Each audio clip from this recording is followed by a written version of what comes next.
Bienvenue à toutes et à tous. Un homme qui a faim n'est pas un homme libre. C'est un proverbe nigérian qui le dit. Il est donc nécessaire de développer des stratégies pour que les marchés soient constamment approvisionnés et le plus important, à des prix abordables à tous les ménages.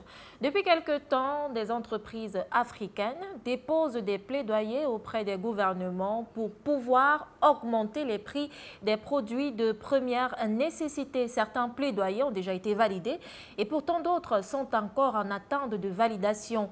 Des augmentations qui ont donc d'énormes conséquences sur les ménages qui ne savent plus quelle stratégie développer face à l'inflation des prix. C'est un phénomène général à l'Afrique, mais aussi au monde qui subit une crise économique depuis quelques mois. Comment expliquer cela et surtout quelle stratégie développer pour pouvoir tenir pendant cette période? C'est la thématique abordée dans cette autre édition de votre émission hebdomadaire Le Grand 7 sur Dash News. A tout de suite.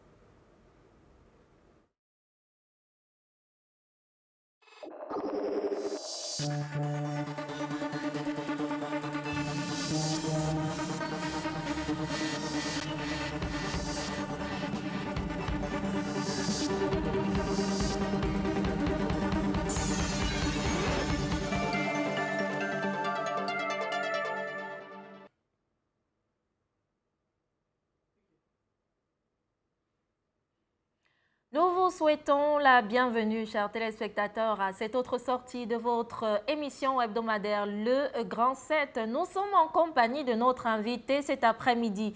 Il s'appelle Lionel Tagué, il est économiste. Bienvenue Lionel. C'est un plaisir de vous recevoir sur le plateau de Grand 7. C'est un plaisir également. Merci à vous, chers téléspectateurs, qui nous faites la fidélité d'être encore présents à cette autre émission. Et comme d'habitude, nous allons aller faire un tour sur le continent africain, puisque le monde bouge, l'actualité évolue également. Nous allons aller faire un tour sur les 54 pays, dans les 54 pays africains, voir exactement ce qui s'est passé au courant de cette semaine. À tout de suite.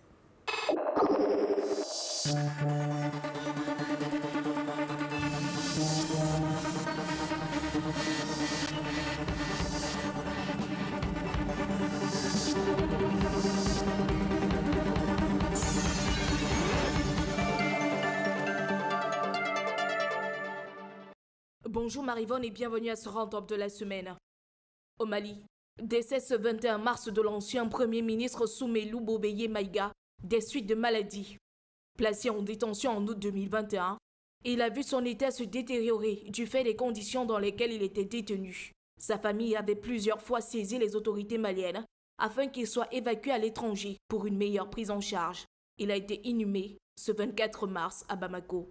Pour rappel, l'ancien Premier ministre avait été incarcéré après avoir été inculpé, notamment de faux, usage de faux et favoritisme dans le cadre d'une enquête sur l'achat d'équipements militaires et sur l'acquisition d'un avion présidentiel en 2014, alors qu'il était ministre de la Défense.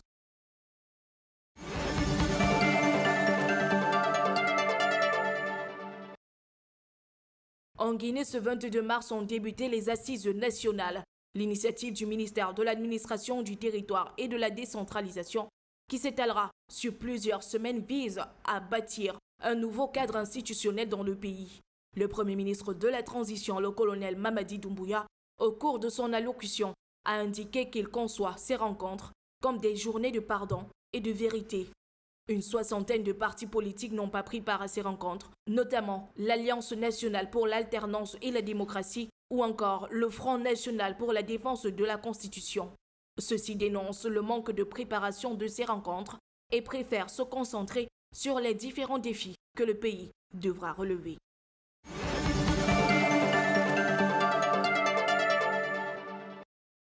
Constituée de 71 membres, l'Assemblée législative de transition du Burkina Faso a officiellement pris fonction ce 22 mars 2022. Nommé le 6 mars dernier par le lieutenant-colonel Paul-Henri Damiba, l'institution a pour mission de voter les réformes relatives à la période de transition, 2 mois après le putsch qui a renversé le président Roch Marc Christian Kaboré. Aboubacar Togoyeni a été élu comme le président de cette assemblée délibérante. Celui-ci indique ses priorités, notamment le contrôle de l'action du gouvernement et la défense des intérêts du peuple.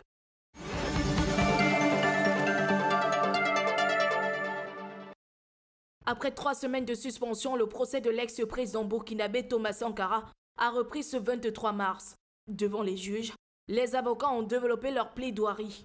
Ceux-ci demandent la relaxe de leurs clients, faute de preuves matérielles. Au total, 14 personnes sont mises en cause dans l'affaire Sankara. Un constat a été fait, celui de l'absence des principaux suspects, notamment l'ancien président Blaise Compaoré et Hyacinthe Kafando, commandant de sa garde lors du coup d'État. Thomas Sankara et ses compagnons ont été tués lors d'un coup d'État en 1987.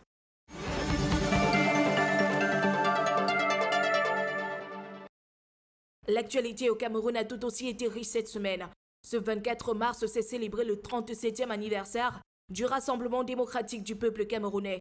L'occasion a été donnée de faire un bilan du chemin parcouru jusqu'ici par ce parti au pouvoir. Le pays fait face à de nombreuses crises, notamment celles dans les régions du nord-ouest et du sud-ouest, qui durent depuis plus de 5 ans, et aujourd'hui, la grève des enseignants.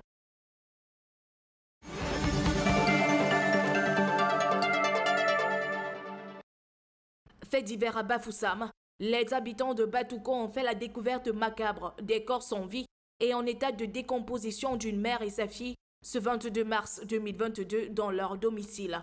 Une enquête est ouverte au niveau de la brigade de recherche de la gendarmerie pour faire la lumière sur ce double décès.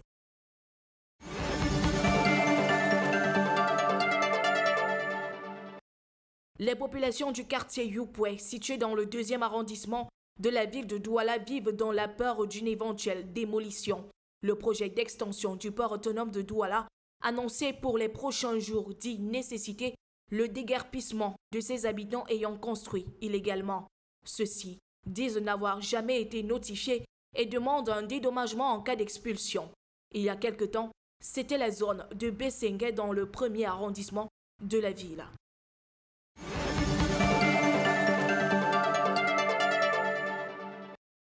Après le corps enseignant, c'est le secteur des transports qui risque d'être paralysé. Les transporteurs routiers annoncent un préavis de grève. Ils dénoncent les maux qui minent leur secteur d'activité et revendiquent de meilleures conditions de vie. Les leaders syndicaux ont immédiatement été reçus ce 23 mars par le ministre des Transports Jean-Ernest Massina Galibibé pour entamer des pourparlers.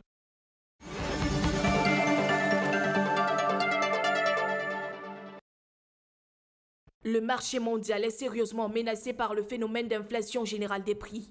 Au Cameroun, après les meuniers, c'est au tour des sociétés brassicoles d'envisager une hausse des prix.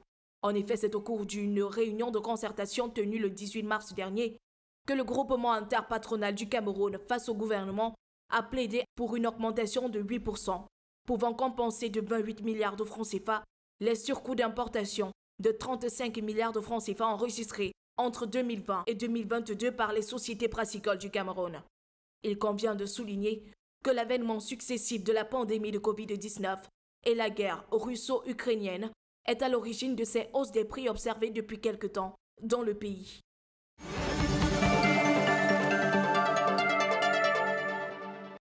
L'influenceur Steve Fa a été victime d'une agression violente ce 23 mars en Belgique. Une attaque revendiquée par le groupe dénommé Brigade Anti-Sardinard, réputé pour leurs actes démesurés à l'encontre des Camerounais qu'ils estiment être complices du régime en place.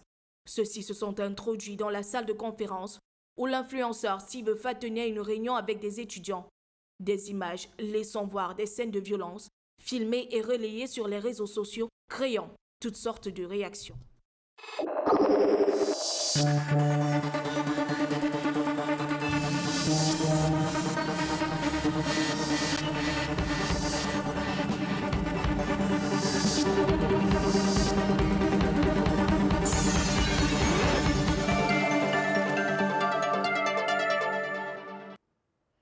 Merci. Merci Audrey Melingui pour ce round-up de l'actualité africaine et pour cette autre sortie de votre programme hebdomadaire Le Grand 7. Nous parlons de vie chère en Afrique. Vous l'avez certainement constaté sur les différents marchés. Les prix des produits de première nécessité ont augmenté. Eh bien, comment expliquons-nous cela? Et c'est d'ailleurs pour cela que nous sommes en compagnie d'un économiste ce matin. Il s'appelle Lionel Tagué, avec qui nous allons discuter sur cette inflation ou alors augmentation des prix sur les différents marchés, un phénomène qui est propre, qui est commun à tous les pays africains. Nous en parlons justement et je vais commencer à vous poser cette première question d'entrée de jeu, Lionel. Quelle différence fait-on entre inflation et augmentation des prix? Parce qu'il y a beaucoup généralement qui se perdent donc, entre l'inflation et l'augmentation des prix. Bon, la différence généralement entre l'inflation et l'augmentation des prix se trouve au niveau de l'échelle d'analyse, l'échelle de valeur. L'augmentation des prix, c'est lorsque vous allez dans un marché, vous allez voir 2-3 articles. Hier, c'était 500 francs, aujourd'hui, c'est 525, 550. Or, l'inflation, généralement, c'est au niveau de l'ensemble du pays. Et oui, lorsque, à l'échelle du Cameroun, la quasi-totalité des articles, oui, ont gonflé. C'est-à-dire, on ne parle pas seulement de nourriture, on parle également de matériaux de construction, de transport, toute la vie pratiquement. Exactement. Ça veut dire que ce soit au coût de transport, les prix de carburant, les frais peut-être de laverie de voiture, etc. Bon, c'est une augmentation générale du niveau des prix. Donc l'inflation, ici, c'est la généralisation de l'augmentation des prix en fait. C'est ça la différence entre inflation et augmentation des prix. Augmentation des prix, c'est prix au niveau individuel. L'inflation, c'est lorsqu'il s'agit d'un cadre plus général à l'ensemble du pays. Voilà, c'est ça la différence entre l'inflation et l'augmentation des prix. Maintenant, depuis quelques temps, dans les différents marchés, on observe une augmentation des prix. Là, nous sommes dans les marchés, le mot est bien là, l'expression est bien employée. Exactement, oui. On observe donc une augmentation des prix dans les différents marchés. Comment expliquer cela? Ça s'explique tout simplement. Parce que là, on va parler plus globalement, parce que les gens ont l'habitude d'utiliser des grandes théories, alors qu'on a des mamans qui regardent à la maison, qui aimeraient bien comprendre pourquoi est-ce que sa tomate qu'elle a achetée il y a 250. Avec des petits mots. Voilà, justement, elle va marcher, oui, c'est 500 francs. C'est tout simple, c'est un truc global. Lorsque, aujourd'hui, le producteur de tomates, hier, son cajou de tomates, il le vendait à Sandaga à 8 000 francs. Aujourd'hui, il le vend à 10 000 francs. Pourquoi? Parce que le coût de transport maritime a augmenté. Ça veut dire, lui, le cultivateur de tomates, il utilise des intrants agricoles qui viennent essentiellement de l'extérieur. Son stade d'engrais qu'il achetait à 15 000 francs hier, aujourd'hui, il a 20 000 francs, 25 000. Ça veut dire que son coût de production il a augmenté. Que ce soit les engrais, que ce soit les produits phytosanitaires. Donc, du coup, pour lui, il est hors de question que ce soit lui qui en ça. Généralement, le niveau d'augmentation des prix est toujours subi par le consommateur final. Donc, quand le producteur, lui, il produit son cajou de tomate il y a 6 000 francs, il vendait à 8 000 francs. Aujourd'hui, que la production de ce cajou de tomate lui revienne à 8 000 francs, il ne peut plus arriver au marché et revendre à 8 000. Directement, il répercute ça sur son prix final, il revend à 10 000 francs. Et le revendeur, lui, à Sandaga, il revend ainsi de suite. C'est cette chaîne-là qui fait en sorte que sur le marché, ça se répercute inlassablement. On a le même phénomène avec les huiles Maillot en fin d'année dernière, quand les prix ont explosé sur le marché. Maillot a tenté de se donner en disant qu'ils ne sont pas responsables de cela. Or, ils le sont. Parce que Maillot importe pratiquement 85 à 90% de son huile de Malaisie. Donc, qui dit Malaisie, dit frais maritime, dit tarif en douane et tout ce qui va avec. Quand ça arrive au Cameroun, Maillot se rend compte que ses coûts de production ont augmenté. Qu'est-ce qu'il fait? Il répercute ça sur le prix final. Et c'est le consommateur, comme d'habitude, qui subit toujours. Malheureusement, sans que les dirigeants ne daignent prendre des mesures pour accompagner les pauvres consommateurs qui souvent sont livrés à leur propre sort. C'est un peu comme ça que ça fonctionne au Cameroun. Maintenant, à qui incombe cette hausse des prix? Aux producteurs, aux consommateurs ou alors au gouvernement? Parce que généralement, les Camerounais, ce qu'ils veulent voir, c'est justement les dispositions prises par les différents gouvernements. C'est-à-dire quand il y a des produits dont les prix ont augmenté sur le marché, le consommateur, tout ce qu'il attend, c'est quelles sont les dispositions prises par le gouvernement. À qui revient la responsabilité à ce moment? Bon, la responsabilité, bien entendu, nous sommes dans un État démocratique avec des dirigeants qui ont été élus pour nous diriger, pour protéger ses citoyens. Mais déjà, l'origine de l'augmentation des prix, elle est diverse. Surtout dans une économie essentiellement extravertie comme celle du Cameroun, où où le plus souvent, nous subissons les influences extérieures. Le Cameroun aujourd'hui n'est pas encore capable de maîtriser son inflation comme les économies européennes. Parce que nous avons une balance commerciale extrêmement déficitaire. On importe presque tout au Cameroun. Du coup, s'il y a un petit vacillement, je ne sais pas quoi, quelque part à l'autre bout du monde, directement, l'onde de choc se répercute au Cameroun. Lorsque le fret maritime a augmenté à cause de la décongestion liée au Covid-19, à partir de août 2021, malheureusement, nos dirigeants ont tardé à réagir. Parce que si les dirigeants réagissaient plus rapidement, ça se serait répercuté un peu moins sur le consommateur camerounais, comme on le voit aujourd'hui. Parce que le GICAM a écrit au ministère des Finances, au gouvernement, pour leur dicter un ensemble de mesures qui n'ont pas été écoutées. C'est fin novembre,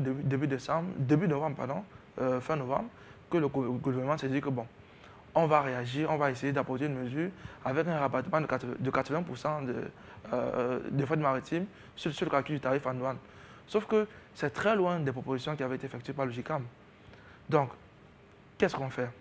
Le gouvernement qui n'écoute pas les acteurs opérateurs économiques, les opérateurs économiques eux-mêmes dictés essentiellement par le profit. Nous sommes dans une économie capitaliste. Du coup, c'est le consommateur qui subit. Donc, les responsabilités sont partagées. Que ce soit au niveau du gouvernement, qui n'anticipe pas beaucoup, qui n'effectue pas des prévisions comme ça doit se faire. Au niveau des opérateurs économiques, qui sont essentiellement dictés par le profit. Des opérateurs économiques qui sont incapables de diminuer pour quelques marges, pour quelques centimes, le marge bénéficiaire au profit du consommateur. Et les nombreuses influences extérieures, voilà les trois causes de l'inflation au Cameroun. On a le gouvernement qui n'anticipe pas, nos opérateurs économiques dictés par le profit, et on va dire quoi, l'actualité économique internationale, l'influence internationale qui échappe aujourd'hui au contrôle du Cameroun. Le Cameroun n'a pas une politique internationale capable de contrôler ce qui se passe au Brésil, de contrôler le poisson qu'on achète peut-être en mer de France, et c'est tout ce qui va avec. Donc c'est tout ça qui fait en sorte que le panier aménagé se trouve gravement impacté.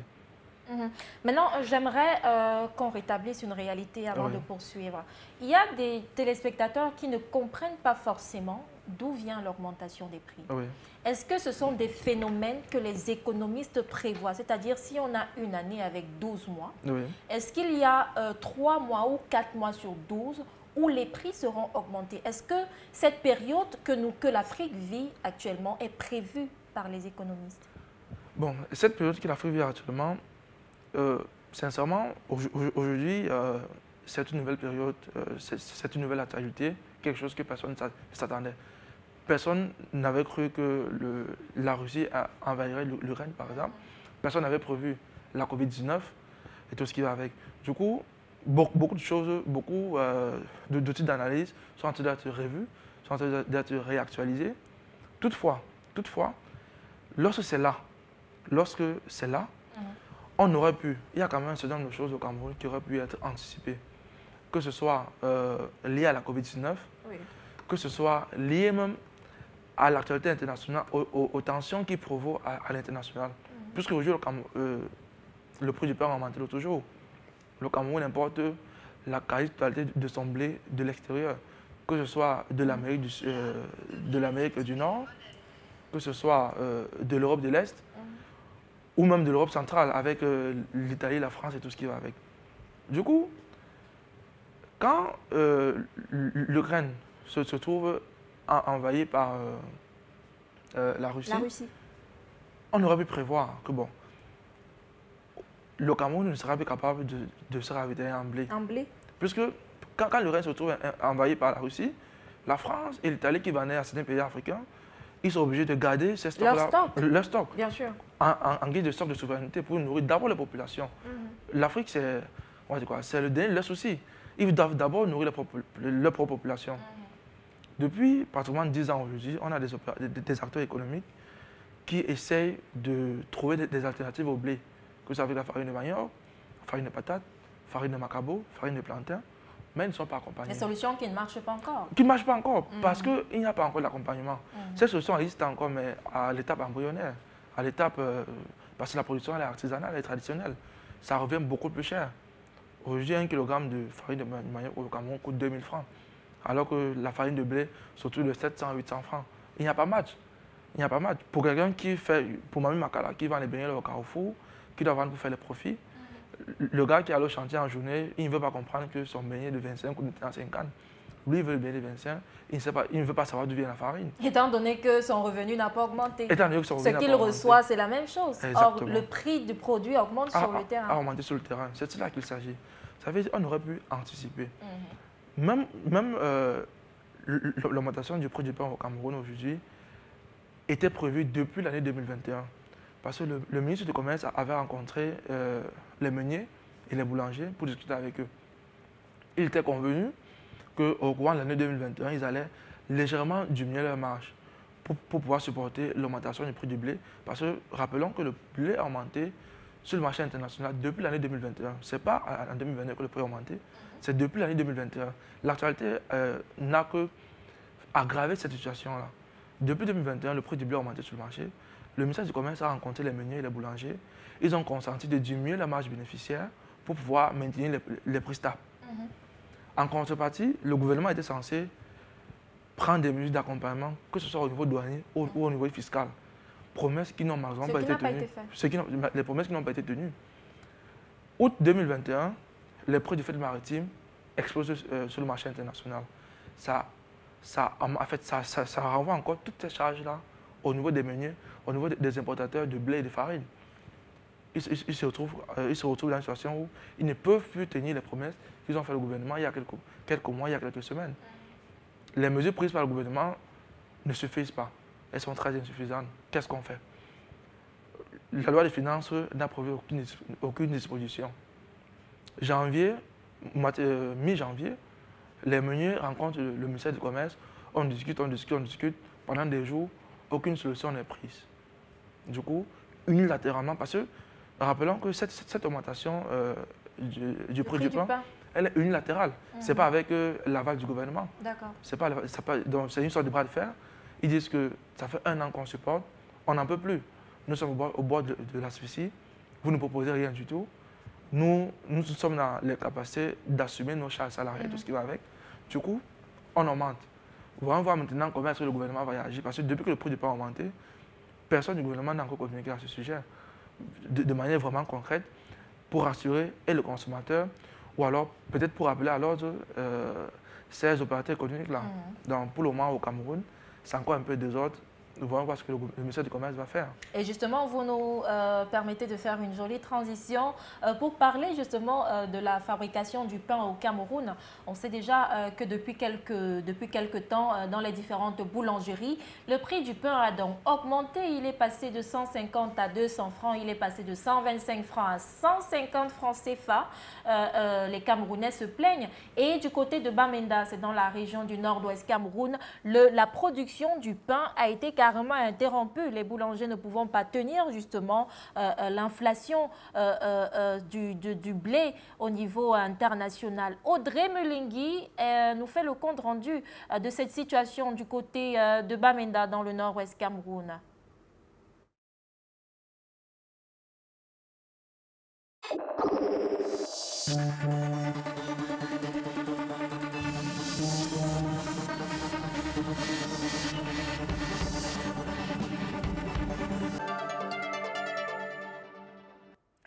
Audrey Mulingui, que nous aurons donc certainement dans les minutes qui suivront. Audrey Mulingui qui parlera certainement de l'interruption de la production du pain du côté de Bamenda, c'est dans la région du nord-ouest Cameroun.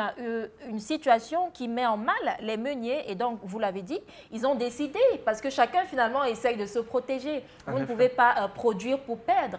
Donc, les meuniers qui ont décidé volontairement d'augmenter le prix du pain. On a donc autant d'entreprises comme ça. On a le JICAM cette semaine qui a déposé un plaidoyer auprès de l'Assemblée nationale pour augmenter également le prix sur les produits brassicoles, Lionel.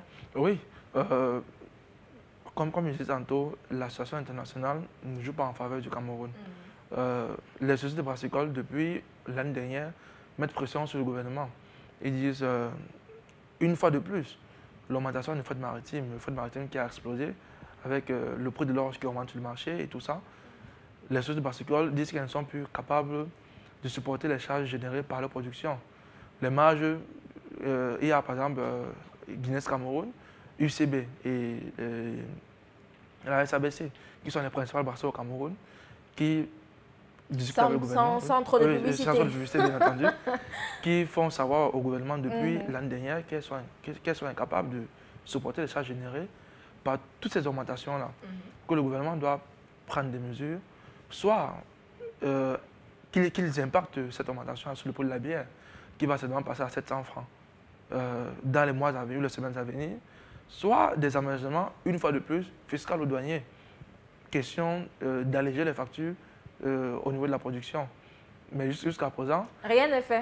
En réalité, on peut se demander que peut réellement les gouvernements africains face à cette augmentation des prix sur les marchés. Est-ce que cela dépend d'eux? Justement, comme je disais, pour le moment, cela ne dépend pas encore de nous. Mais on peut quand même, on peut anticiper un certain nombre de choses. Nous avons une économie extravertie. Avec une économie extravertie, le ministère de l'économie et de la planification devra avoir une cellule essentiellement qui travaille essentiellement à la prévision. Parce que lorsque vous avez une économie extravertie, vous devez à chaque seconde regarder ce qui se passe, même ce qui se passe au fin fond de la Chine. Parce que ce qui se passe au fin fond de la Chine peut impacter notre grand-mère au village à Angol-Medouka, ou je ne sais pas où, à Kolofata et tout ça. Donc, c'est ce que nous devons faire. Puisque nous avons une économie extravertie, on doit essentiellement être au niveau de la prévision. Toujours guider ce qui se passe dans le monde entier. Prévoir que, bon, lorsque ça commence comme ça en France, combien de temps est-ce que nous avons pour que cela se répercute au Cameroun? Et surtout, quelle stratégie mettre sur pied? Exactement, quelle stratégie mettre sur pied pour contourner ça? Comment est-ce qu'on peut diminuer l'onde de choc? L'onde de choc est inévitable, ça c'est sûr. Mais comment est-ce qu'on peut se préparer à ce que quand l'onde de choc arrive, qu'on l'encaisse un peu mieux que si nous ne sommes pas préparés? Malheureusement, ce n'est pas encore fait. Ou même ce qui est fait encore très insuffisant. Très insuffisant pour permettre aux consommateurs camerounais de respirer un petit peu. On a des prix qui augmentent drastiquement, les revenus qui restent fixes. Du coup, ça se répercute au niveau du niveau de vie.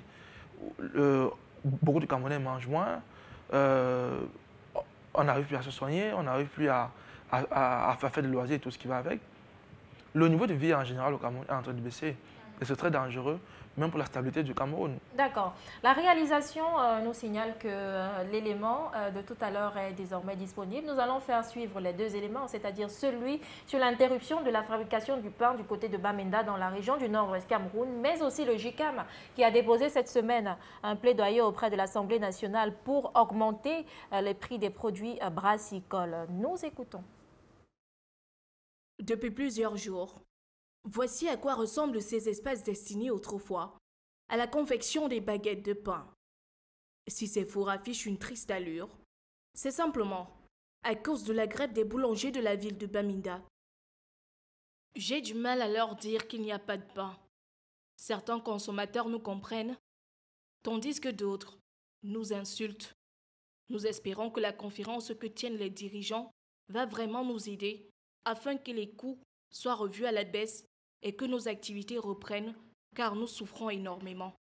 Les consommateurs, de leur côté, ne voient pas d'un bon œil cet arrêt des activités. Depuis mardi, nous avons du mal à produire. Nous sommes dans l'incapacité de produire dû au manque de blé. Le prix de la farine est en hausse en raison de 5 000 francs CFA supplémentaires, ce qui est au-dessus de nos capacités. Voilà pourquoi notre syndicat a décidé d'arrêter la production. Durant la réunion tenue par l'association des boulangers vendredi dernier, nous avons décidé d'arrêter la production de mardi à vendredi, afin que les autorités compétentes sachent que telle est la situation sur le marché. Pour rappel, le ministre du Commerce, Luc Margouar Mbaga Atangana, a donné verbalement l'accord du gouvernement aux meuniers et boulangers pour une augmentation de 5 000 francs CFA sur le sac de farine de blé de 50 kg et de 25 francs CFA sur la baguette de pain de 200 grammes. Vu le contexte, on s'acheminerait vers une hausse des prix des produits brassicoles, puisque l'avènement successif de la pandémie de Covid-19 et de la guerre russo-ukrainienne est à l'origine de ces hausses des prix observées depuis quelque temps dans le pays. D'après le JICAM, cette révision des coûts de 50 francs CFA sur un prix public conseillé de 650 francs CFA la bouteille de 65 centilitres permettra de compenser 28 milliards de francs CFA sur des coûts d'importation de 35 milliards enregistrés entre 2020 et 2022 par les sociétés brassicoles du Cameroun. Je prends la boisson au dépôt et c'est le dépôt qui me donne les petites ristournes de 100 francs, 50 francs par casier. Et en plus de ça, je paye le loyer, je paye mes droits de licence. Vous voyez, je paye la lumière, je paye tout. On ne s'en sort pas. Le groupement interpatronal du Cameroun, qui plaide pour une augmentation de 8% dans ce secteur d'activité, a présenté au Premier ministre John Gouté un ensemble de propositions visant à atténuer les effets de la conjoncture internationale qui a pour conséquence directe la hausse des prix des matières premières. Le Cameroun dépend à 50% des importations. Selon les acteurs, l'industrie brassicole utilise massivement des matières premières, notamment les emballages, les équipements et des pièces de rechange. L'offre locale étant insuffisante ou presque inexistante, il convient de souligner que cette éventuelle hausse des prix des produits brassicoles intervient dans un contexte où les produits de base connaissent une hausse des prix.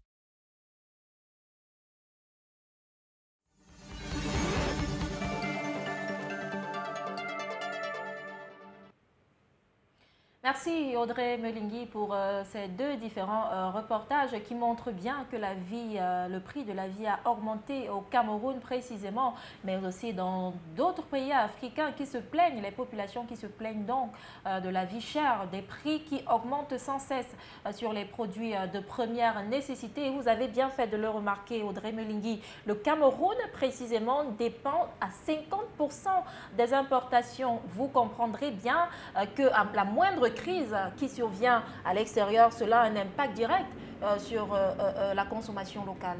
Oui, bien entendu. Le Cameroun dépend, ce n'est pas le Cameroun qui dépend à 50% des importations, ce sont les sociétés brassicoles. Okay. Parce que le Cameroun, l'économie en général, dépend de 70 à 80% des importations. C'est bien plus, en effet. C'est bien plus. Que ce soit au niveau technologique, au niveau agricole, parce que l'ensemble des équipements agricoles utilisés au Cameroun viennent de l'extérieur. Même pour se nourrir au Cameroun, on dépend de l'extérieur.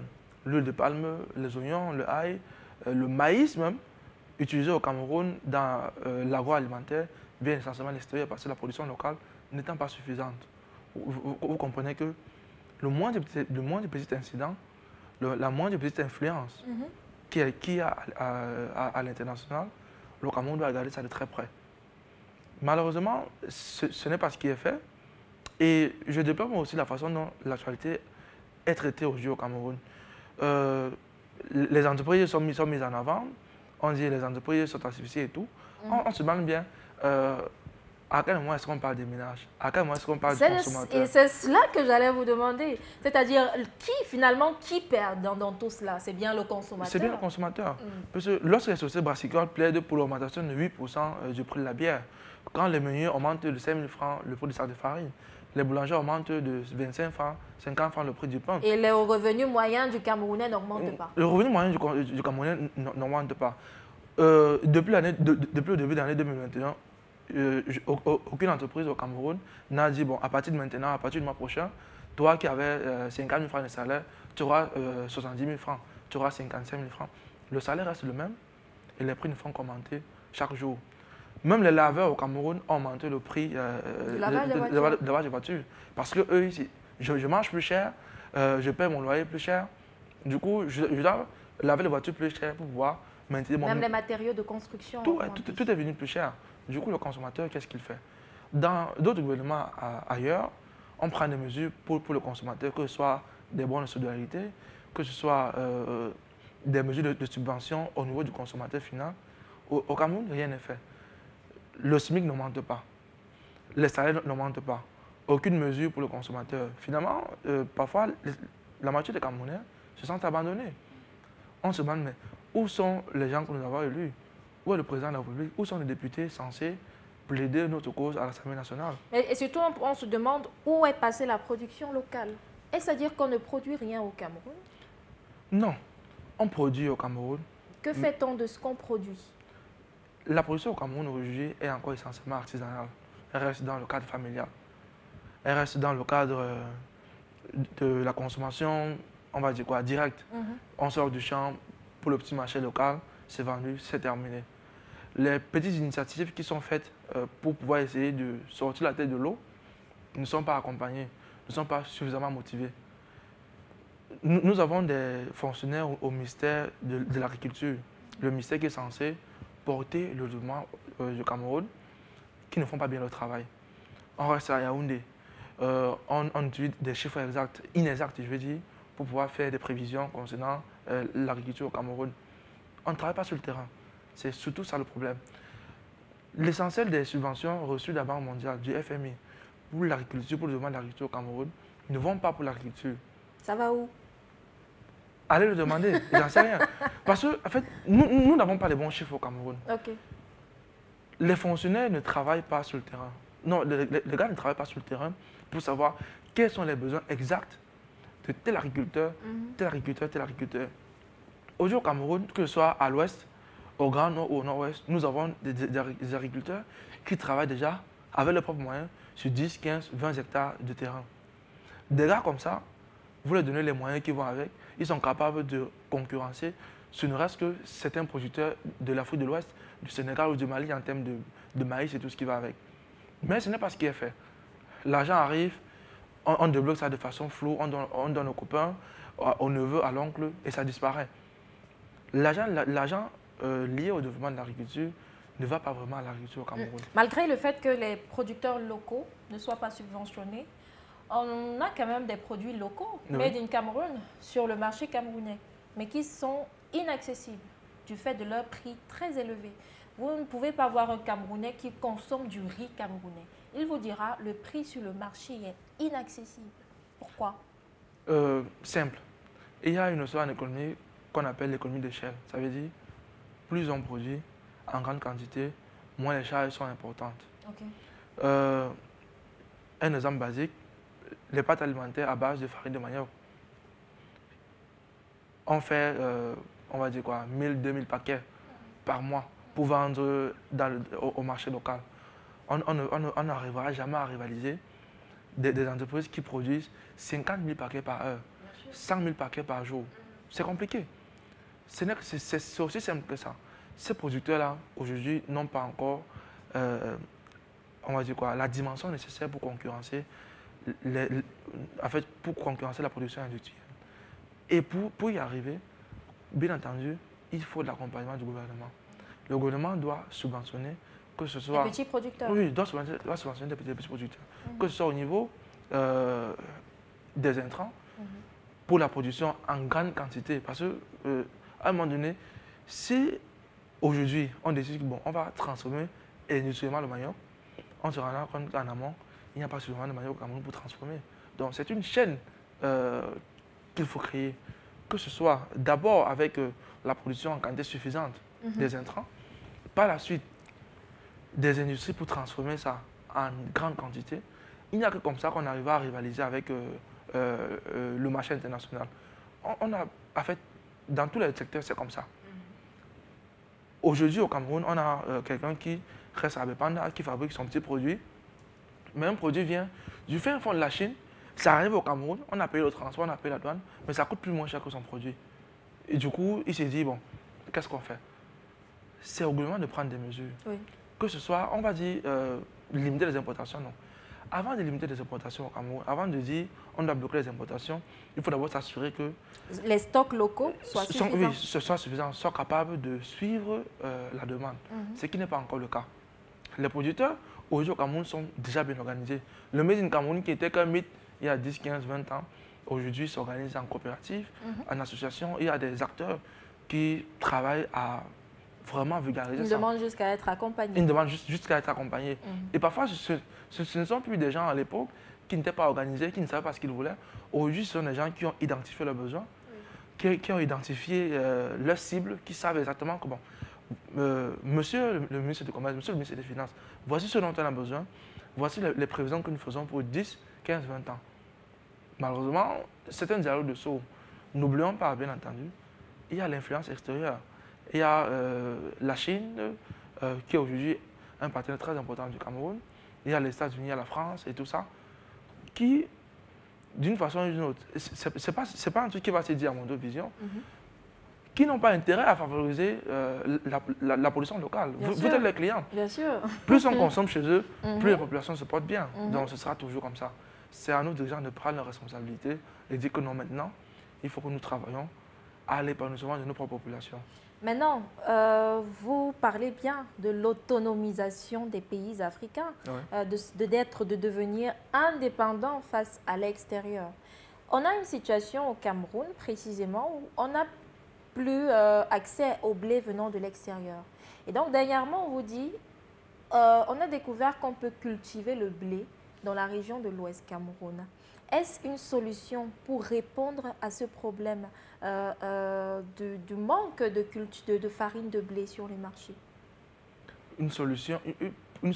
Est-ce que cette même farine de blé qu'on a découvert qu'on peut produire ici, est-ce que ce sera destiné à la consommation locale ou alors à la consommation extérieure? Déjà, ce n'est pas une nouveauté. Le fait que le Cameroun soit capable de produire du blé, c'est connu depuis la fin des années 60.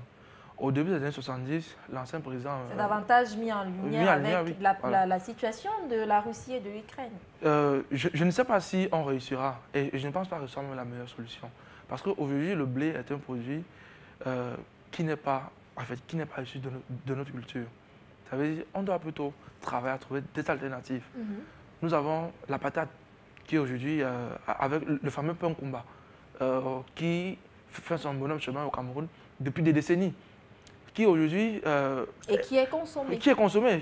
Parce qu'aujourd'hui, vous avez des Camerounais qui vous disent le pain à base de patates, ça va ressembler à quoi dans la bouche? À base de manioc.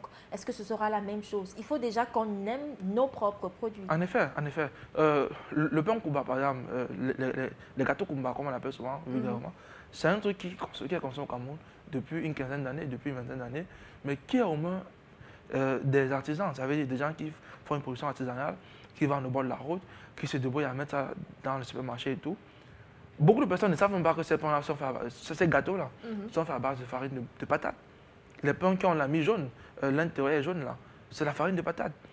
On peut arriver à faire ça à grande échelle, s'ils sont accompagnés. Si des gars avec leurs moyens personnels ont réussi à introduire ça dans la consommation camerounaise pendant aussi longtemps, ça veut dire qu'aujourd'hui au Cameroun, on peut arriver progressivement, sans pas se faire d'un coup de balai, progressivement, on peut limiter la consommation de blé au Cameroun.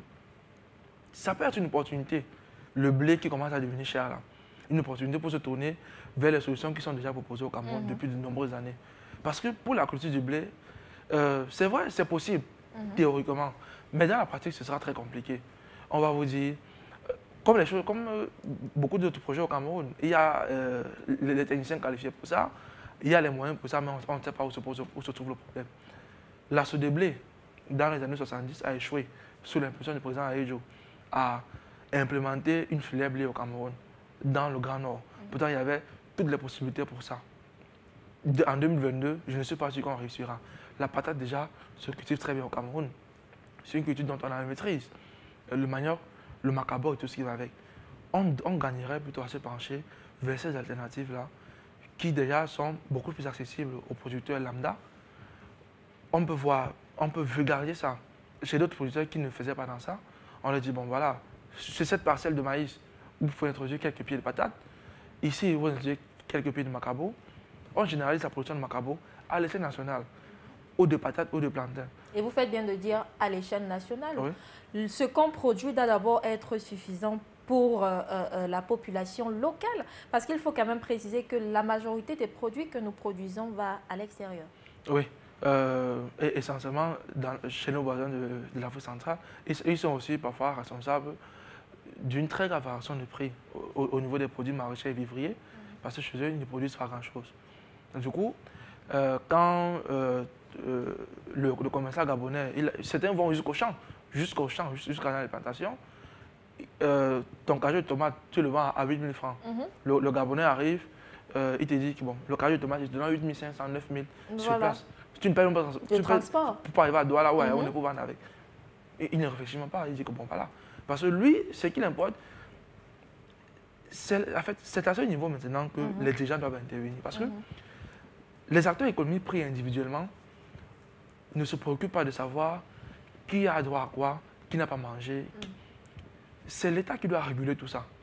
Chaque opérateur économique ne recherche d'abord que son profit, ne recherche d'abord que son propre gain. Son propre gain, son bienfait. Maintenant, c'est à l'État de l'amener à comprendre que bon, lorsque tu vends à 8500 au Gabonais, toute ta production, au lieu de vendre à 8000 francs au Cameroun, ça impacte l'économie en général. Ça fait en sorte que toi-même, demain, puisque la commerçant lambda n'a pas pu acheter ton cajou de tomate, son niveau de revenu a baissé.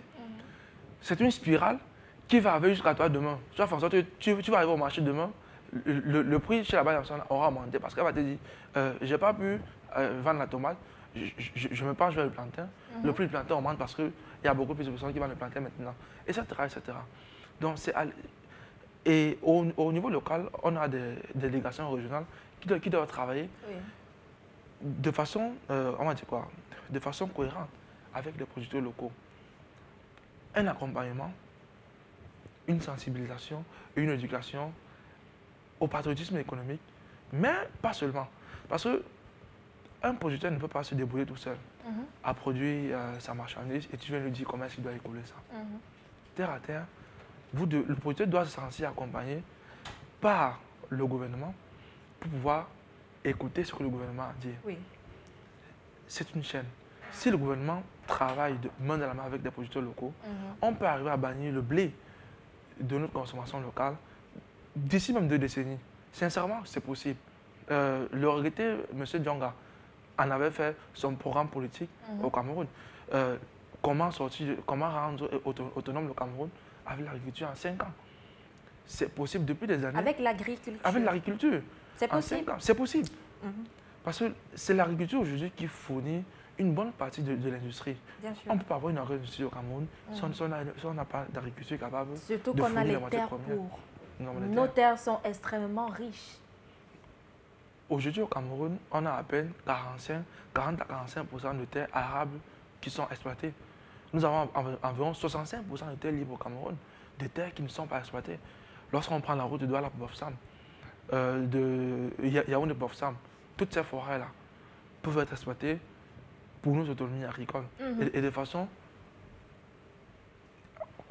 industrielle, de façon technique, on a des jeunes qu'on forme à la FASA.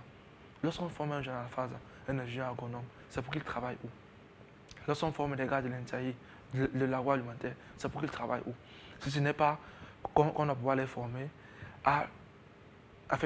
pour que demain ils soient capables de participer à l'autonomisation agricole du Cameroun. Et on va peut-être sortir par là, hein, parce qu'on précise qu'on s'achemine vers les dernières minutes de cette émission. Je rappelle bien que le thème est « Vie chère en Afrique, comment rebondir ?» Alors, on a une situation actuellement que l'Afrique vit, c'est l'augmentation des prix dans les différents marchés. On conversait encore avec un téléspectateur qui est certainement à l'écoute et qui attend d'écouter ce qu'on va dire. Alors, le Camerounais, ou bien l'Africain, il ne veut pas savoir tout ce qu'on a raconté là. C'est pour davantage éclairé, mais lui, il s'inquiète de ce qu'il va au marché avec 5 000 francs et il ne peut plus nourrir sa famille. Alors, il attend que vous lui donniez des stratégies pour pouvoir tenir pendant cette période. Parce que forcément, c'est une période qui va passer. N'est-ce pas? Vous nous rassurez que cette période va passer. Ou alors ça va aller s'aggravant. En tout cas, les prévisions au niveau du Cameroun ne sont pas bonnes du tout. Ça risque d'aller en s'aggravant si un certain nombre de mesures ne sont pas prises très rapidement. Ça veut dire que le Camerounais doit donc, oui, l'Africain en général, doit donc développer des stratégies pour pouvoir tenir durant cette période indéterminée, on va le dire ainsi. Quelles sont les stratégies que vous donneriez aux Camerounais et aux Africains pour pouvoir tenir cette période où les prix les prix ont augmenté sur les marchés? La première des stratégies que je peux donner aux consommateurs lambda, qui malheureusement n'est pas accompagné par les dirigeants, c'est d'essayer, lorsqu'on va dans un marché, de comparer au maximum les prix. Rencontrer plusieurs vendeurs avant de faire son choix. Parfois, une différence de 50-100 francs peut parfois aider à acheter autre chose. Voilà. Des stratégies au niveau du consommateur, il n'y en a pas beaucoup. C'est peut-être limiter les dépenses, limiter les loisirs, limiter... Malheureusement, nous sommes... Si on se permettait la viande de tous les jours, tous les jours on réduit, on va au poisson. On va au poisson ou on dit, bon, au lieu de tous les jours, 2-3 fois par semaine. En fonction de ce qui est accessible. En fonction de ce qui est accessible. Malheureusement, nous sommes, voilà, nous sommes destinés à ça. Et pourtant, un certain nombre de mesures pourraient être prises pour le consommateur local.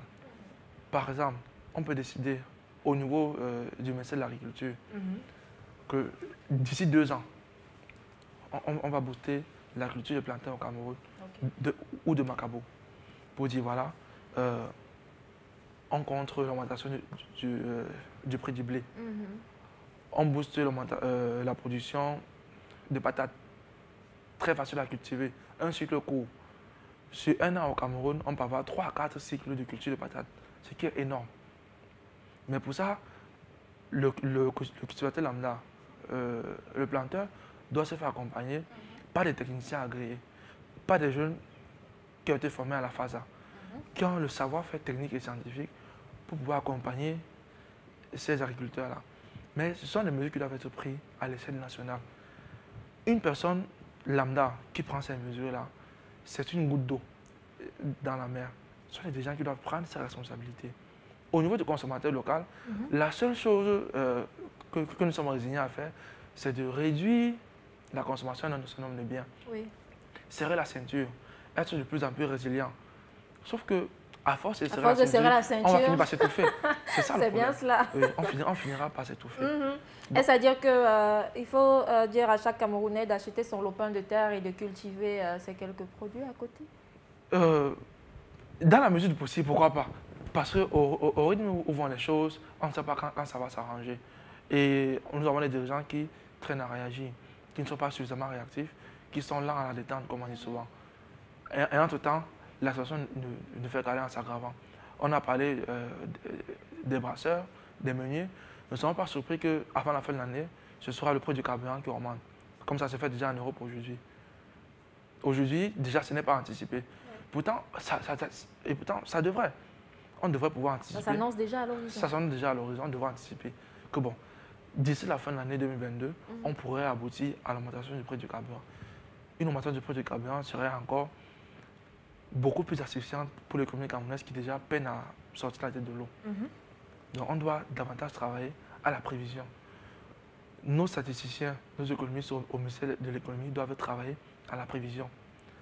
Et aussi, il faudrait que les décisionnaires soient également à l'écoute. Parce que parfois, nous avons des techniciens dans ces ministères qui travaillent d'arrache-pied, qui font des propositions, qui font des prévisions, qui font des propositions, qui suggèrent des solutions, mais qui ne sont pas écoutées malheureusement. Parce qu'aujourd'hui, parfois, certaines décisions sont prises, non pas pour le bien du grand nombre, mais plutôt pour des raisons essentiellement politiques, malheureusement. Donc le Camerounais aujourd'hui doit faire preuve de résilience en attendant de réclamer que les dirigeants prennent leurs responsabilités. Parce qu'aujourd'hui, nous en sommes résignés à ça. Le dirigeant doit prendre sa responsabilité. On attend que les ministères concernés montent au créneau pour communiquer, pour dire aux Camerounais, voici les mesures qui ont été prises, voici ce qui a été prévu pour que chaque Camerounais puisse finir l'année 2022 en toute sérénité. C'est ce qu'on attend aujourd'hui des dirigeants qui sont censés être des protecteurs, qui sont censés être... quand on ne monte pas seulement au créneau pour menacer, quand il s'agit de protéger, voilà. Il faut être capable de dire que voilà, quand il y a une solution comme celle-ci, qu'on sente que nous sommes réellement dirigés par des gens qui se soucient des Camerounais. D'accord. C'est ce qui est attendu aujourd'hui. Et c'est d'ailleurs avec ces brillantes propositions de votre part que nous allons mettre un terme à cette autre édition de votre programme hebdomadaire, le Grand 7 sur Dash News. Vous avez suivi ce proverbe nigérian donné dès l'entame de cette émission. Un homme qui a faim est un homme qui n'est pas libre. Il n'est pas libre de travailler, il n'est pas libre de vaquer à ses occupations. Quand le ventre est vide, on ne peut pas faire grand-chose. Donc, vous avez intérêt, chers téléspectateurs, à développer des mesures. Vous l'avez suivi, les prochains jours prévoient d'être un peu plus graves que ceux qui sont vécus maintenant. Vous avez intérêt, chers auditeurs, à mieux structurer votre train de vie quotidien. Merci à vous qui avez été à l'écoute de cette autre production. Merci également à vous, Lionel Tagué, qui nous avait fait la faveur d'être sur le plateau de Grand 7. Merci pour l'invitation. Nous nous donnons rendez-vous dimanche prochain, certainement pour une autre édition de votre programme hebdomadaire. En attendant, nos programmes se poursuivent sur Dash News. À bientôt.